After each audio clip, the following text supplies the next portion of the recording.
ఇవాళ public service కమిషన్కి ఒక బలహీన వర్గాలకు సంబంధించిన బుర్రా వెంకటేశంని ఒక రెసిడెన్షియల్ స్కూల్లో గవర్నమెంట్ హాస్టల్లో చదువుకున్న విద్యార్థి ఈరోజు పబ్లిక్ సర్వీస్ కమిషన్ చైర్మన్గా పనిచేస్తున్నారు. వీళ్ళందరికీ ఒక చైతన్యం ఉంది, సామాజిక బాధ్యత ఉంది.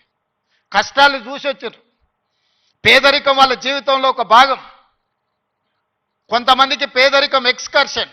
పేదరికం ఎట్లుంటుందో అంటే పట్టణం నుంచి పెద్ద బెంచ్ కార్ వేసుకొని పోయి చూసి పేదరికం ఓహో ఇట్లుంటుందా అని చూసి వచ్చే ఎక్స్కర్షన్ కొంతమంది పెద్దోళ్ళకు. కానీ ఆ పేదరికంలోనే పుట్టి ఆ పేదరికాన్ని అనుభవించి ఆ పేదరికంలో నుంచే అభివృద్ధి పదం వైపు నడిచిన వాళ్ళు ఈరోజు తెలంగాణ రాష్ట్రాన్ని నడుపుతుండ్రు. పేదరికం అంటే మాకు కొత్త కాదు, పేదరికం మాకు చుట్టం కాదు, పేదరికం మా జీవన విధానంలో ఒక భాగం. మేము ఆ పేదరికాన్ని చూసి వచ్చినాం.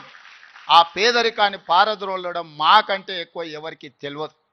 ఎవరి మీద మనం ఆధారపడాల్సిన పని లేదు. అన్ని శక్తియుక్తలు, తెలివితేటలు, అధికారం నిర్ణయించే శక్తి మన దగ్గర ఉంది. మరి మీరు ఎందుకు దీన్ని ఉపయోగించుకోరని నేను అడుగుతున్నా. ఇవాళ నేను ఉస్మానియా యూనివర్సిటీ ఇక్కడికి రాని విద్యార్థులకు నేను సూచన చేయదలుచుకున్నా. మీకు వ్యతిరేకంగా నిర్ణయాలు చేసేటోళ్ళు, మీకు నష్టం కలిగించేటోళ్ళు, మిమ్మల్ని కష్టపెట్టినోళ్ళను మీరు వ్యతిరేకించండి, నిరసన తెలపండి. మీకోసం పనిచేయాలన్న ఆలోచనతోని మీ ఆలోచనలు తెలుసుకుందామని, మీ సమస్యల్ని చూద్దామని, మీ సమస్యల్ని పరిష్కరించాలని వస్తున్న వాళ్ళని మీరు వ్యతిరేకించడం ద్వారా ఈ అభివృద్ధిని అడ్డుకున్న వాళ్ళం అవుతామా, లేకపోతే అభివృద్ధిని ఇంకా ముందుకు తీసుకెళ్లిన వాళ్ళం అవుతామా మీరు ఒకసారి ఆలోచన చేయండి.